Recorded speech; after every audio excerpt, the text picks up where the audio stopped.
everyone, and welcome to the Alexa Show. I am Alexa Servigidio, and thank you so much for joining us tonight. Well, tonight I have such an incredible show planned.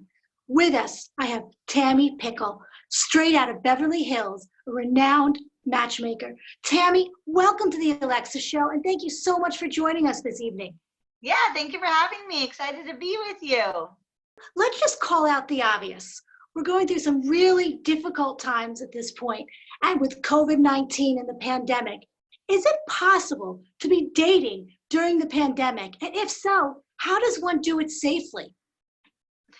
Yeah, so my clients are still interested in meeting someone. They're chatting, they're virtually speaking, they are having FaceTimes, and they're going on bringing your, person on your date with you virtually, which is interesting and different, but they're still getting to know each other. And I feel like they are maybe even forming more of a bond because they're really getting to know each other, talking for hours versus, going on a date and then writing somebody off. Oh, there wasn't connection or whatnot, but really do you know if there's a connection after a first date? So I'm actually seeing relationships grow and flourish more than a first date. I really feel that people are trying to connect a bit more, especially after being in lockdown for 4 months. You bring up a great point, because now people really have to take some more time into speaking to someone, because so many times if you go to a nice restaurant or if you go to a show, and there's so many other things distracting you, other people, the food, the ambiance.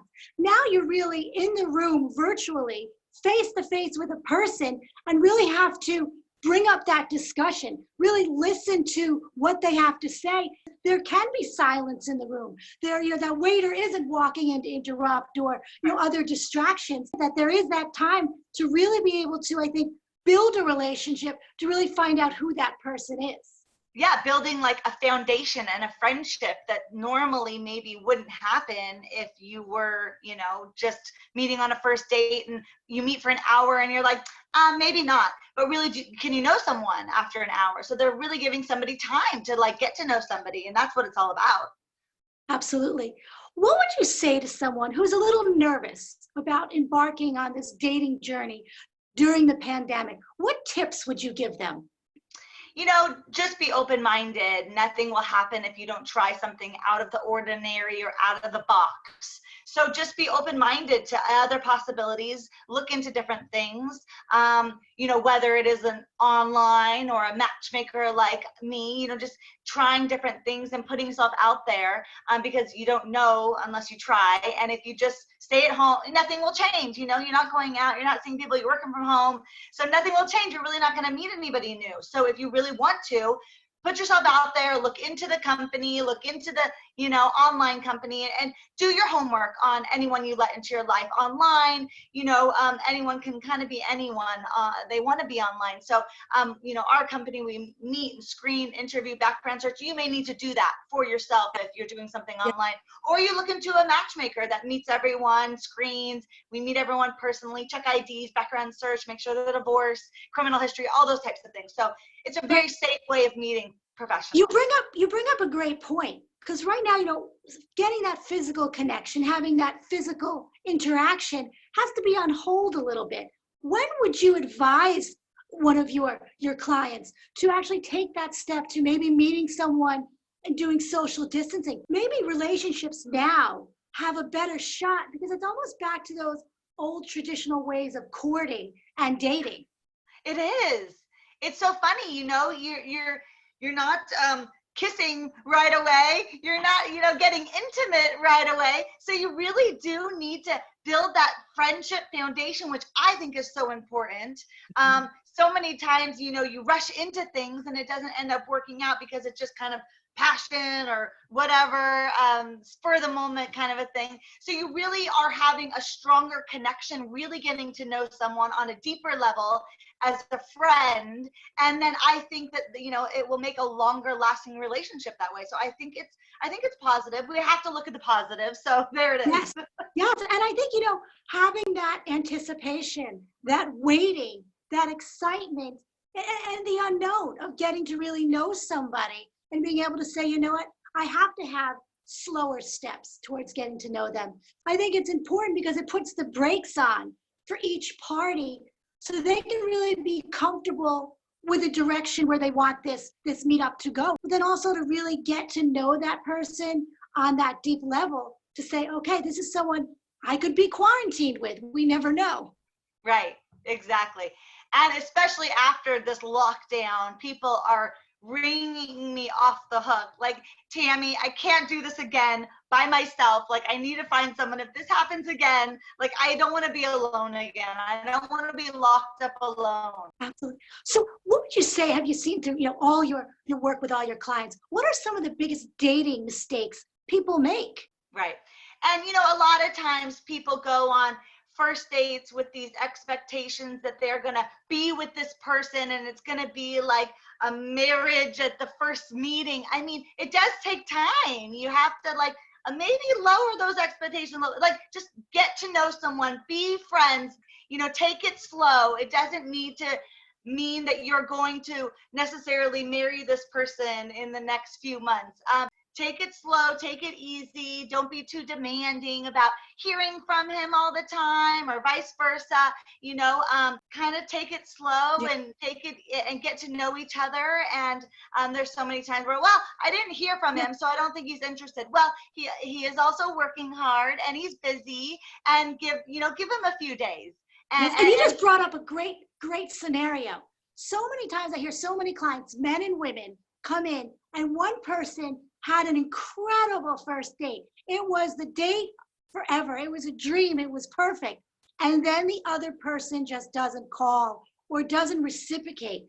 What do you say to your clients when that happens? So I can relay back and forth. And I mean, that's nice too, for people not to waste their time or wonder or not know. So that's always nice to get that feedback. But if someone is interested in someone, I would relay to that person that isn't calling, well, you should reach out. You should let them know that you're interested in seeing them again. So sometimes those things do need to happen. Just like maybe a friend introducing two friends would put themselves in the middle and like, well, you haven't reached out after your first date. If you're interested, you should call her. You should reach out and let her know that you want to take her out again. So I'm kind of that friend also that would butt my little nose in their business and kind of help them throughout it. And sometimes you don't know how somebody felt on a first date. So I'm like, she liked you.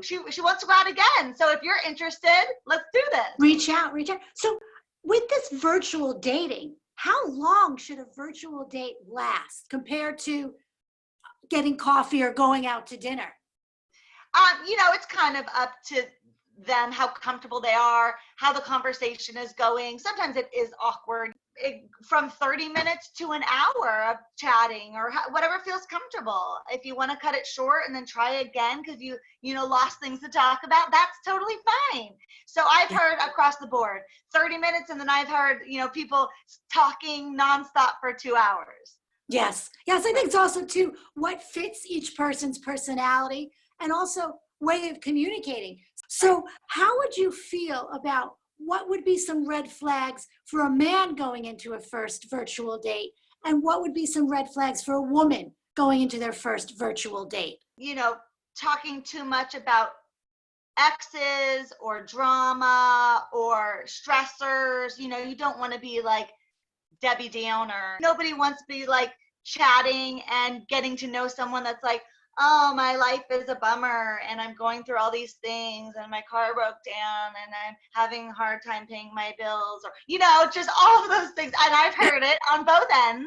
You want to be like positive and happy, like a friendship. Like, would you want to hang out with a friend that's always like, oh, I'm such a bummer? Like, no, you want to hang out with somebody that's enjoying life, has passions, enjoyable to be around. So I mean, those are all things you don't want to get into too much of the politics and the exes. And yes, you want to let somebody know you and where you came from, and that is part of past relationships and things, but you don't need to go into too many gory details or too much on both sides with men and women. I see it all the time. Or wanting to have a baby now. I hear that a lot too. So when are you wanting to have a child? What's your timeline with wanting a child?